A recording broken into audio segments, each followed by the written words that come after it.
오늘 우리가 나눌 하나님의 말씀은 여호수아서 10장 1절부터 15절까지의 말씀입니다. 여호수아서 10장 1절부터 15절까지의 말씀 함께 교독하도록 하겠습니다. 구약성경 여호수아서 10장 1절부터 15절 말씀 우리 함께 교독하겠습니다. 마지막 절 합독합니다. 1절 제가 먼저 읽겠습니다. 그때 여호수아가 아이를 빼앗아 진멸하되 여리고와 그 왕에게 행한 것 같이 아이와 그 왕에게 행한 것과 또 기브온 주민이 이스라엘과 화친하여 그 중에 있다 함을 예루살렘 왕 아도니세덱이 듣고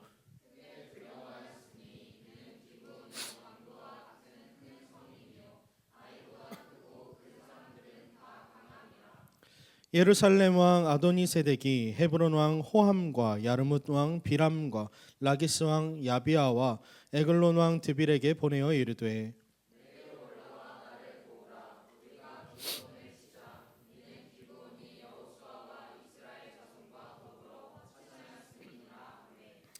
아모리 족속의 다섯 왕들 곧 예루살렘 왕과 헤브론 왕과 야르뭇 왕과 라기스 왕과 에글론 왕이 함께 모여 자기들의 모든 군대를 거느리고 올라와 기브온에 대진하고 싸우니라.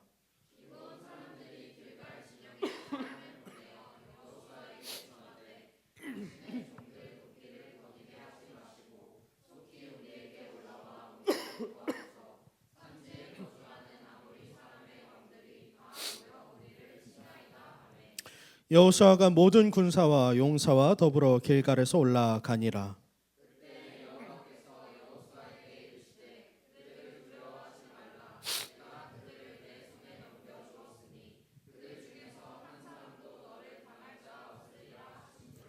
여호수아가 길갈에서 밤새도록 올라가 갑자기 그들에게 이르니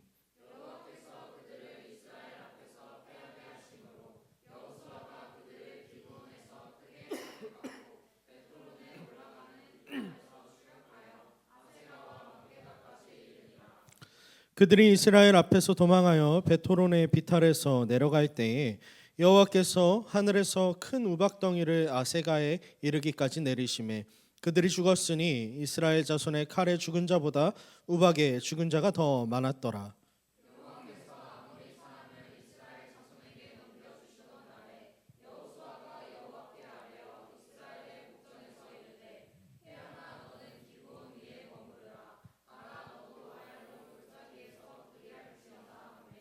태양이 머물고 달이 멈추기를 백성이 그 대적에게 원수를 갚기까지 하였느니라.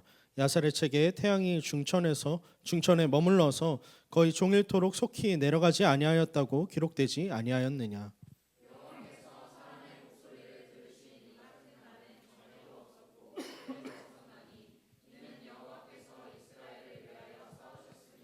함께 읽겠습니다.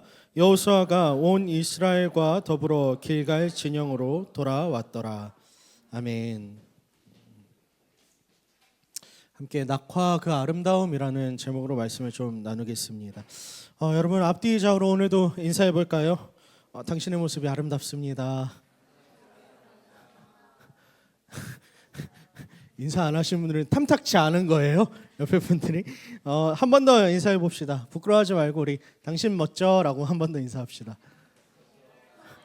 앞에보다 더 목소리가 작아지는데 여러분 우리가 서로를 좀 더 아름답게 바라보고 서로를 좀 더 멋진 사람으로 바라볼 수 있는 공동체가 되길 간절히 소원합니다.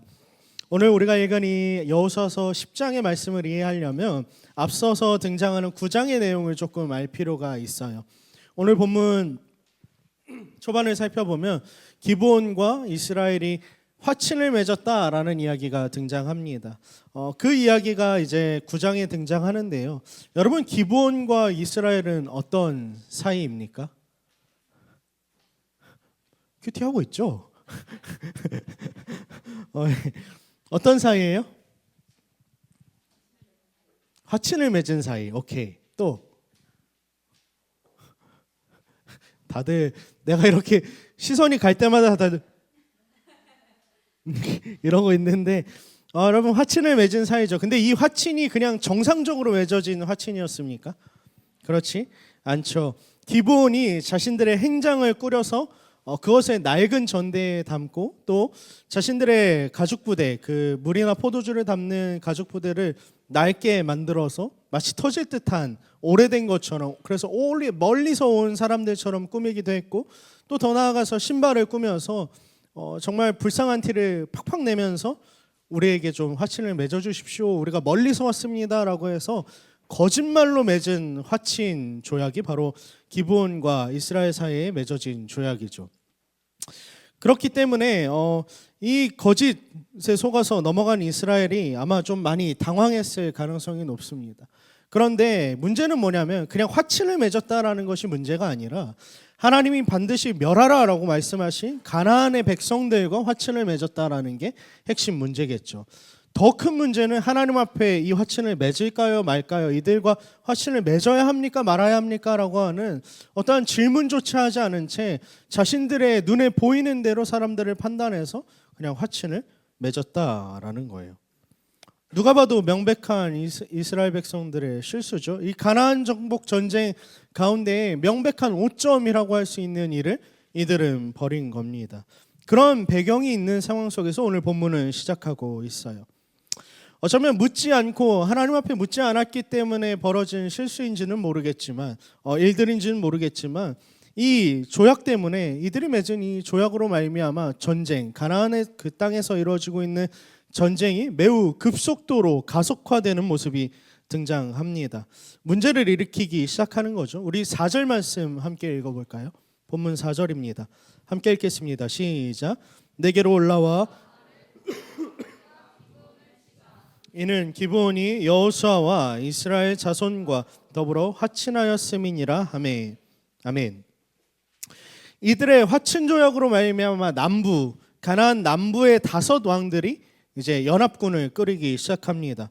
기브온과 화친을 맺었으니까, 기브온이 우리를 배신했으니까 이제 우리가 5 왕들이 연합해서 기브온을 치자라고 이야기한 거죠. 결국 실수였건 간에 뭐였건 간에 전쟁이 가속화되는 그 현상이 오늘 본문 속에서 나타납니다. 마치 잘못된 선택으로 인한 어떠한 잘못된 결과가 크게 다가오는 듯한 모습인 거죠. 그런데 여러분, 이러한 그들의 실수, 이스라엘의 실수에 하나님은 어떻게 반응하고 계시죠? 우리가 읽지는 않았어요. 그러나 오늘 10장 42절의 말씀으로 넘어가 볼까요? 42절 말씀입니다. 함께 읽겠습니다. 시작. 이스라엘의 하나님 여호와께서 이스라엘을 위하여 싸우셨으므로 여호수아가 이 모든 왕들과 그들의 땅을 단번에 빼앗으니라. 아멘. 하나님께 묻지 않은 그 조약, 하나님께 묻지 않고 맺은 그 조약으로 말미암아 남부의 왕들이 연합해서 쳐들어오는 전쟁이 가속화되는 문제가 발생했단 말이죠. 그렇다라고 하면 누가 봐도 하나님이 이제는 이스라엘 백성들에게 야, 너 왜 그렇게 했어? 라고 책임을 물으실 법도 해 보여요. 그런데 하나님은 오늘 본문 속에서 살펴보면 이스라엘의 실수와 그 잘못을 다시 한 번 더 속고 속이는 인간의 연약함을 사용하셔서 일하고 계신 하나님으로 등장하고 계신다라는 거죠. 가나안 전쟁 속에서 드러나는 하나님의 일하심은 이런 모습입니다. 하나님은 이들의 실수와 잘못된 그 모습까지도 사용하셔서 다시 한 번 더 선한 방편으로 인도해 가셨어요. 결국엔 이 전쟁으로 인해, 이 전투로 인하여서 남부가 점령되는 현상이 발생되어 버립니다. 본문의 전쟁 속에는요, 끊임없는 인간의 실수와 인간의 연약함이 계속해서 반복적으로 등장합니다. 그러나 그와 반대편에서 하나님은 그것과 상관없이 하나님의 선한 일들을 하나님이 신실하게 이루어 가시는 분으로 등장한다라는 거죠.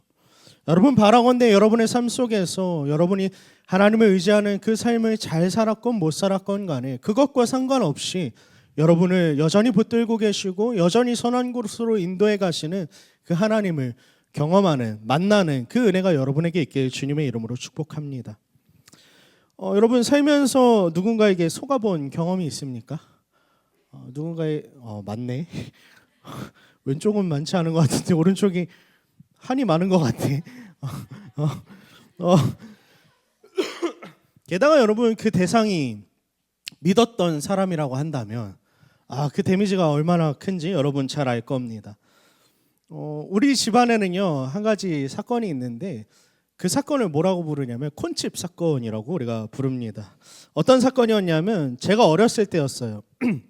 어머니가 병원을 가면서 이렇게 이야기하시는 거예요.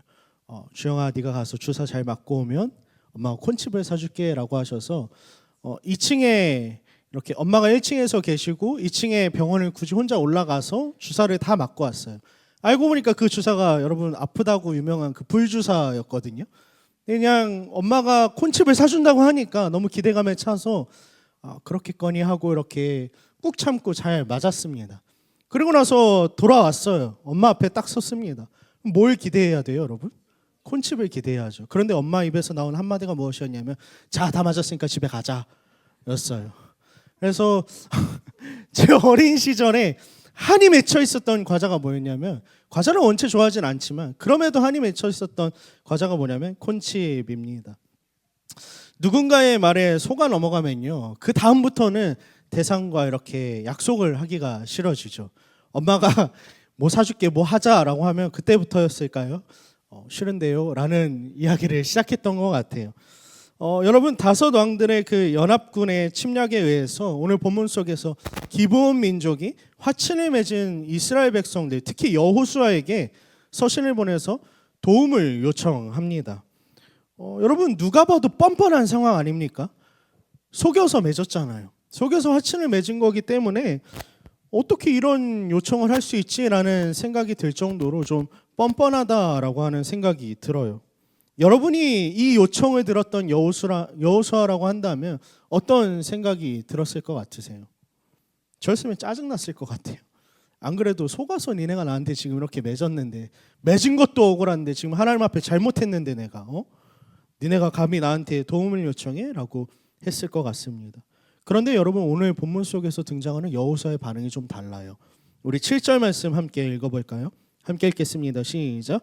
여호수아가 모든 군사와 아멘.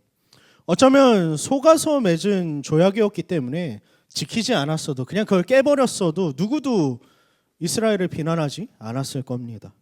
그런데 한편으로는 요청을 들어주면서 이 요청을 들어주는 자신들의 행동 속에 내가 하나님 앞에 오점을 남겼고 이 가나안 정복 전쟁 가운데 치부가 있다라는 게 드러날 수도 있는 상황이에요. 그럼에도 불구하고 여러분, 오늘 본문 속에서 여호수아와 이 이스라엘 백성들은 그 도움에 대한 요청을 듣자마자 바로 나서는 모습을 보입니다. 7절 말씀은 이렇게 말하죠. 모든 군사와 용사와 더불어서 길갈에서 올라갔다라고 말해요. 뭔가 가타부타 말을 추가하지 않고 그냥 책임을 지려고 바로 움직였다라는 거죠. 그들을 움직인 그 원동력이 무엇이었느냐? 이 맹세, 하나님 앞에 이들과 기브온 족속들과 약속했던 그 약속이 실은 하나님의 이름을 걸고 했던 것이기 때문에 이들이 움직일 수밖에 없었던 것이죠. 사랑하는 청년 여러분, 우리는 이 땅을 살아감에 있어서 어떤 이름을 갖고 살아가고 있습니까? 여러분 고유의 각자 가진 그 이름들을 갖고 살아가기도 하지만, 여러분 우리는 하나님을 믿는 사람들로서 이 땅을 그리스도의 이름을 갖고 살아가는 자들입니다. 그렇다면 여러분, 우리는 그 이름에 걸맞게 우리 삶 가운데 책임다하는 삶을 좀 살아야 할 것 같아요. 세상은요 여러분 억울한 걸 참지 못해요. 이해되지 않으면 하지 않으려고 해요. 그렇지만 세상은 그렇게 억울함에 분노하고 억울하기 때문에 움직이지 않으려고 하지만, 우리는 내가 받은 사랑, 내가 하나님께 받은 그 은혜로 말미암아 그 가치를 따라 살아가는 자들이기 때문에 진짜 억울함에도 불구하고 우리는 그 사랑에 따라서, 은혜를 따라서 살아가야 되는 것이죠. 가만히 생각해 보면 여러분, 이 세상 가운데 가장 억울한 이가 누구인가라고 생각해 봤을 때 저는 그리스도께서 가장 억울하실 것 같다라는 생각을 합니다. 왜 억울하겠습니까? 죄를 짓지도 않으셨어요. 그저 우리 때문에, 우리를 사랑하신다라는 그 이유 때문에 우리의 죄에 대한 책임을 지고 죽기까지 우리를 사랑하셨던, 실은 억울함에도 불구하고 끝까지 십자가를 지셨던 그 모습을 따라서 살아갈 때 우리는 억울함에도 불구하고 각자 삶 가운데 그 사랑과 은혜를 기억하고 책임지는 인생을 살아야 한다는 것이죠. 바라온대 여러분 그리스도의 이름으로 이 땅 가운데 살아갈 때 책임지는 인생을 온전히 살아가게 간절히 소원합니다. 오늘 본문 속에 보면 모든 군사와 그 용사들을 준비시키는 여호수아의 모습이 즉각적인 모습이 등장하죠. 그런데 한편으로 본문 속엔 나와 있지 않지만 제가 여호수아였다라고 하면 그들을 준비시키는 그 마음이 마냥 편치는 않았을 것 같아요. 책임을 진다고 하고 있지만 여전히 그 마음은 상해 있을 가능성이 높았을 것 같다라는 생각입니다. 그런데 오늘 9절 말씀은 그들이 이제 전쟁을 돕기 위해서 올라가는 모습을 묘사하고 있는데 무엇이라고 묘사하죠? 9절 말씀 함께 살펴보도록 합시다. 9절입니다. 함께 읽겠습니다. 시작. 여호수아가 길갈에서 갑자기 그들에게 이르니. 아멘. 여러분 늘 이야기하지만 성경에서 밤이라고 하는 시간, 잠이라고 하는 요소는 늘 죽음과 가까워지는 시간이에요. 생명과는 좀 멀어져 있고 어쩌면 죽음을 연습하는 시간이 밤이라고 늘 이야기하죠. 그렇다는 건 여러분 이들이 밤을 지새워서 그곳까지 올라갔다라는 것, 달려갔다라는 건요. 이들의 모습이 마치 무엇을 보여주는 것 같은 거냐면 달려가고는 있지만 책임을 지기 위해서 나아가고 있지는 마치 죽음을 앞둔 사람들처럼 죽음을 향해서 열심히 뛰어가고 있는 모습을 하고 있다라는 겁니다. 그런데 여러분 누구 탓을 하겠습니까? 자신들의 실수로 인하여서 하나님 앞에 묻지 않고 조약을 맺었기 때문에 일이 벌어진 걸요. 그럼에도 불구하고 여러분 그 죽음을 향해 달려간다라는 건 늘 마음을 힘들게 하고 세상 가운데 우리가 살아간다라고 하는 건 늘 우리의 마음을 무겁게 만드는 요소인 것이죠. 우리들도 세상 속에서 책임을 다하면서 살아갈 때 그게 참 힘들다라는 것을 느낍니다. 직장 동료들과 관계 속에서 혹은 내 지인들과의 관계 속에서 혹은 내가 돈을 벌고 혹은 공부를 하고 여러 가지 내 삶을 살아가는 그 과정 속에서 내가 그리스도인이기 때문에 이렇게 해야 한다라고 하는 그 책임을 다한다는 건요. 여러분 정말 힘든 일이에요. 하나님은 결코 그 삶이 우리에게 쉽다라고 이야기하신 적이 단 한 번도 없습니다. 어쩌면 죽음을 통과하는 것 같은 고통, 그 어려움을 지나는 것이 우리의 삶인 거죠. 그러나 여러분 한 가지 기억할 것은 하나님은 우리를 그렇게 그냥 홀로 내버려 두지 않으신다라는 거예요. 하나님은 우리를 계속해서 말씀으로 위로하시는 분이죠. 우리 8절 말씀 함께 읽어볼까요? 본문 8절입니다. 함께 읽겠습니다. 시작. 그때에 여호수아 그들을 두려워하지 말라. 그들 중에서 한 사람도 너를 당할 자가 없으리라 하신지라. 아멘. 하나님은 이스라엘 백성들 또 여호수아에게 반복적으로 이야기하세요. 두려워하지 마라고 말씀하고 계시죠. 오늘 본문 속에서도 다시 한 번 더 그들을 두려워하지 마. 내가 그들을 내 손에 붙였어. 넘겼어. 그들이 너를 상하게 할 수 없어. 당할 수 없을 거야 라고 말씀해 주십니다. 다 넘겨주었고 당할 자도 없을 거라고 말씀을 통해서 하나님은 격려해 주고 계신 것이죠. 그런데 여러분 이 말씀 여러분 어디서 많이 보지 않았습니까? 많이 봤어야 해요. 왜냐하면 지난주 말씀 속에서 나왔으니까. 우리 1장으로 넘어가 볼까요? 여호수아서 1장입니다. 여호수아서 1장 9절 말씀입니다. 함께 읽겠습니다. 시작. 내가 내게 명령한 것이 아니냐. 강하고 담대하라. 두려워하지 말며 놀라지 말라. 내가 어디로 가든지. 아멘. 언제 하신 말씀이에요? 요단강을 앞두고 있을 때. 요단강을 어떻게 건너야 하지? 라고 애간장에 녹을 만큼 힘들어하고 있을 때 하나님이 여호수아에게 말씀하시면서 너는 주야로 말씀만 묵상하고 말씀을 통해 나를 붙들어 두려워하지 말고 내가 너와 함께하니까 너는 계속해서 앞으로 나아가라 라고 하시는 말씀을 주셨죠. 뿐만입니까? 6장으로 넘어가 볼까요? 6장 2절입니다. 2절 말씀 함께 읽겠습니다. 시작. 여호와께서 여호수아에게 이르시되 보라 내가 여리고와 그 왕과 내 손에 넘겨 주었으니. 아멘. 상당히 유사한 말 아닌가요? 오늘도 다시 한 번 더 너의 손에 넘겼으니까 걱정하지 마. 그들이 너를 당할 수도 널 상하게 할 수도 없을 거야 라고 말씀하셨던 그 하나님. 이 말씀은 여리고를 치기 전에 대단한 성병을 마주한 그들에게 하나님이 주셨던 말씀이라는 거죠. 하나님은 여호수아서 내내 계속해서 반복적으로 두려워하지 마라, 나를 믿고 나와 함께하고 계속해서 나아가라고 말씀하고 계시죠. 내가 너와 함께하니까, 너의 손에 붙였으니까 두려워할 이유가 없다라고 말씀하세요. 하나님의 말씀의 위로는요, 여러분, 계속해서 반복적으로 우리에게 주어지는 겁니다.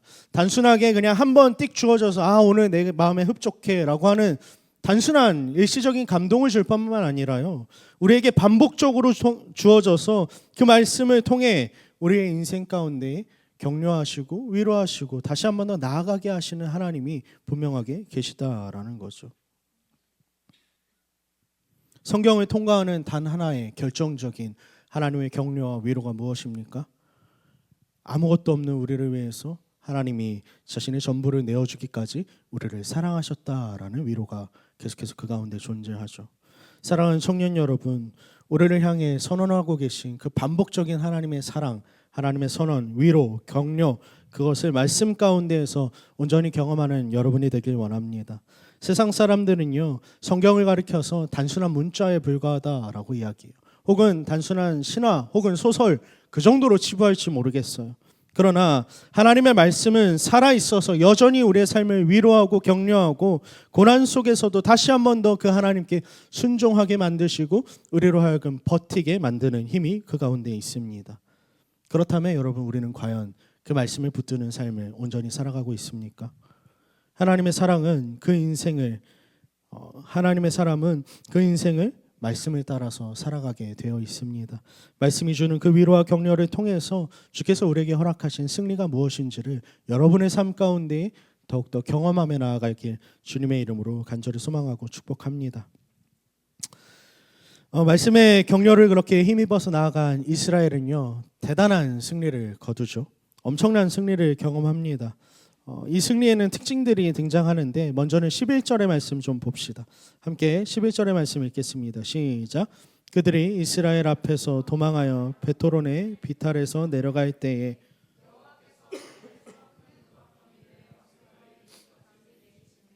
그들이 죽었으니 이스라엘 자손의 칼에 죽은 자보다 우박에 죽은 자가 더 많았더라. 아멘. 여러분, 이들이 치르고 있는 것이 무엇입니까? 전쟁이죠.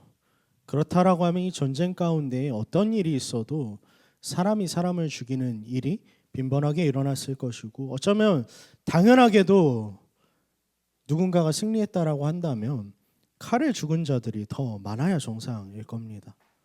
그런데 오늘 본문은요, 매우 명확하게 이야기하고 있어요. 일부러 더 상세하게 기록하고 있습니다. 칼에 죽은 자보다 우박에 맞아 죽은 자가 더 많았다라고 말이죠. 무엇을 의미합니까?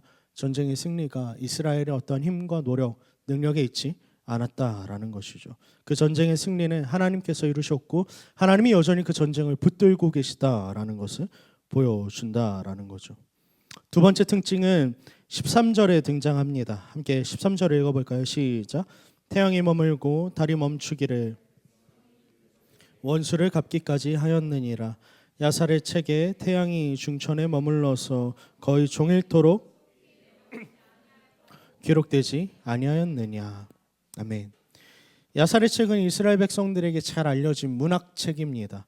누구나 알만한 문학책이에요. 그런데 이 야살의 책에 기록된 내용에 따르면 이들이 전투하던 가운데 태양이 머물러 있었다라는 거죠. 어떻게 가능했는지 저도 잘 모르겠어요. 과학적으로 설명할 수도 없습니다. 그러나 한 가지 분명한 것은 태양과 달이 그 가나안 사람들이 섬기던 이방신들, 그것을 대표하는 것이라고 생각해 볼 때, 여러분, 이들의 태양과 달이 멈췄다라고 하는 사실은 이 전쟁 속에서 일하고 계신 신은 누구 하나입니까? 여호와 하나님 한 분뿐이었다라는 거죠. 하나님은 전투를 통해서 이것을 드러내고 계신 겁니다. 자신만이 참 하나님이고 참 신이다라는 것을 이스라엘로 하여금 알게 하고 계셨다라는 거죠. 여러분, 바라건대 인생 가운데 그 하나님, 참 신이신 그 하나님을 만나는 경험이 여러분에게 있길 원합니다. 전무후무한 승리예요. 해와 달도 멈췄고 우박에 많은 이들이 맞아 죽어서 예측할 수도 없었던 대승을 거뒀습니다. 그런데 여러분 본문의 방향이요 너무 뜬금없는 방향으로 흘러가 버려요. 우리 한번 15절 말씀 읽어볼까요? 함께 읽겠습니다. 시작. 여호수아가 온 이스라엘과 더불어 길갈 진영으로 돌아왔더라. 아멘. 여러분 상상을 좀 해보세요. 대단한 승리를 거뒀습니다. 이제 조금만 더 추격하면 다 끝내버릴 수도 있는 상황이에요. 파죽지세라는 말도 있잖아요. 그런데 여러분 이들이 어떻게 합니까? 여러분이라면 어떻게 하시겠어요? 저였다라면 끝까지 쫓아가서 다 죽였을 것 같아요. 물론 10장 후반부에 보면 이들이 끝까지 쫓아가서 죽이는 모습이 나와요. 그런데 하다 말고 길갈로 돌아가 버리는 그 모습을 보인다라는 거죠. 도대체 길갈이 어디길래 왜 이들은 갑작스럽게 그렇게 길갈로 돌아간 걸까요? 길갈이 어디입니까? 길갈은요 이들이 믿음으로 요단강을 처음으로 건너서 마주한 장소가 바로 길갈입니다. 이 길갈은 의미가 굴리다라고 하는 뜻을 갖고 있어요. 돌들이 하도 굴러다녀서 매끈한 돌들이 많은 장소가 길갈이라고 해요. 그래서 이스라엘 백성들도 하나님이 우리를 요단으로 하여금 건너게 하셨다라고 하는 그것을 그 믿음을 상징하기 위해서 기억하기 위해서 12개의 돌들을 세우면서 하나님이 우리와 함께 하신다라는 것을 기억하던 장소가 바로 길갈입니다. 곧 이스라엘 백성들로 하여금 하나님의 백성으로 깎아가시는 장소, 굴려가시면서 계속해서 매끈한 돌이 될 때까지 다듬어 가시는 장소가 길갈이라는 거죠. 깎여서 하나님의 백성으로 다듬어 가시는 장소로 이들이 돌아갔다라는 겁니다. 아마 세상 사람들이라면 이들의 행동을 봤을 때 비웃었을 겁니다. 그러나 이스라엘 백성들은 전무후무한 그 전투의 승리에 취하지 않고 길갈로 돌아갔다라는 거예요. 그들은 자신이 있어야 할 자리가 어디인지를 분명하게 알고 있었던 것이죠. 자신들을 다듬어 가시는 하나님의 손길이 있는 자리, 길갈, 그곳에서 하나님과 관계하는 것이야말로 하나님의 백성으로 그 가운데 다듬어져 가는 것이야말로 실은 내 인생 가운데 승리하는 것, 대단한 어떠한 전리품을 취하는 것보다도 더 중요하다라는 것을 그들은 기억하고 있었다라는 거예요. 여러분 우리가 있어야 할 자리는 도대체 어디입니까? 여러분은 여러분 삶 가운데 어디에서 계신가요? 어디에서 하나님을 어떻게 경험하며 살아가고 있습니까? 바라건대 여러분 예배의 자리로 돌아가시길 축복합니다. 그냥 단순하게 주일날 한번 나와서 예배 드리고 그걸로 됐다라고 하는 만족감에 사로잡히는 예배의 자리가 아니라요. 하나님이 여러분의 인생을 향해서 갖고 계신 그 뜻, 하나님이 계속해서 위로하시고 말씀을 주시는 그 자리, 여러분을 다듬어 가시고 빚어 가시고 깎아 가시는 그 자리 가운데에 여러분 서기를 사모하게 축복합니다. 그렇게 사모하며 나아갈 때 하나님 반드시 우리를 빚어 가실 것이고 깎아 가실 것이고 또 다시 한 번 더 우리를 위로하시고 승리케 하시는 그 하나님을 여러분의 삶 가운데 경험하게 될 겁니다. 말씀을 좀 마무리하도록 하겠습니다. 제가 좋아하는 시 중에요. 이형기 시인의 낙화라는 시인이 있어요. 시가 있습니다. 여러분 알지 모르겠습니다. 첫 행에 이렇게 나와 있어요. 가야 할 때가 언제인가를 분명히 알고 가는 이의 뒷모습은 얼마나 아름다운가라고 하는 그렇게 시작하는 시죠. 청춘도 너무 좋고 청춘의 그 뜨거운 열정과 사랑도 너무나도 좋았는데 그럼에도 불구하고 가야 할 때를 기억하고 꽃잎이 그 질 때를 알면서 흩날려가는 그 모습 자체가 너무 아름답다라는 것이죠. 청춘의 때는 지났지만 나에게 주어지는 또 다른 때 성숙해져가는 그 시기가 우리에게 필요하다라는 것을 잘 나타내고 있는 담고 있는 시인 것 같아요. 여러분 있어야 할 자리를 알고 또 다른 계절을 준비하는 그 자세가 얼마나 성숙합니까? 바라건대 여러분 내가 생각하기에 좋은 것을 유지하기 위해서 애쓰는 인생들이 되는 게 아니라 내가 좋아 보이는 자리 가운데에서 열심히 노력하는 인생만을 사는 게 아니라 하나님이 우리로 하여금 어디에 있기를 원하시는지 어디까지 우리를 성숙해 하시길 원하시는지를 기억하고 말씀 가운데 그것을 마주하고 또 하나님이 우리를 다듬어 가시고 빚어 가시는 장소가 어디인지를 묵상하게 되는 말씀을 통해 찾아가는 여러분의 삶이 되길 원합니다. 그래서 우리로 하여금 더욱더 성숙하게끔 빚어 가시는 하나님을 경험하고 여러분의 삶이 날마다 여러분의 신앙이 날마다 깊어져 가고 성숙해지길 주님의 이름으로 축복합니다.